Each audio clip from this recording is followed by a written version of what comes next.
Hey guys, so I wanted to discuss with you.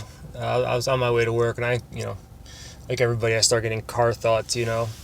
That's usually when I'm in a good place. I had the music off, and I was kind of just like letting my mind kind of wander. That's usually when I'm doing well. I don't need distraction or podcasts and all that stuff. I can kind of just be aware of where I'm at and explore things in my mind. I've always been somebody that's been kind of like obsessed with patterns and fundamentals, like things that look different from the outside, but underneath it's like the same structure. It's the same skeleton. And what I was actually thinking about on the way here is our withdrawals, basically just a psychedelic experience. And what first kind of triggered that thought was yesterday, as I was heading into withdrawals. I got to about 8 or 9 hours since my last dose, and I started feeling this bubbling in my stomach.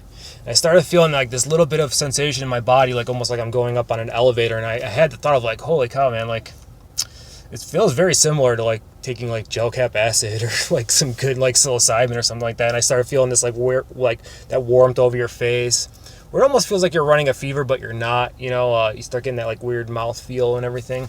And I had all those things yesterday, but then like the more I thought about it, it very well might be.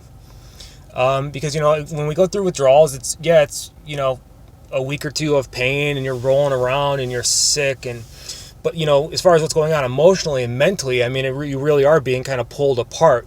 You really do have to, when it's the middle of the night and you're detoxing, you really have to assess who you are, what your values are, what are you willing to take with you forward, and what needs to be left behind. And quite frankly, there's many good upstanding people that have never touched drugs that basically pay $4,000 to go to Peru and take some ayahuasca to have that same exact experience of rolling around, shitting your pants, puking, but then having this spiritual experience of being pulled apart and looking at yourself and what is hurting me, what is helping me, what does it look like when I love myself. I mean, you're faced with all those same things. How are my actions affecting the world around me? I need to get back in harmony where my decisions are good for me, they're good for my family, they're good for my community, they're good for the world. I need to live in that space. There's people that are paying thousands of dollars to go have that experience, and us as addicts, when we go through this trial, it's the same exact thing, but we're getting it for free. I mean, well, I shouldn't say for free. I mean, it took a lot of money to get here, and there's going to be a lot of pain going forward. But we're all trying to get to that same point of coming out the other side of that with a better understanding of who we are and the better understanding of the universe. So I just had that thought. Let me know what you guys think of that.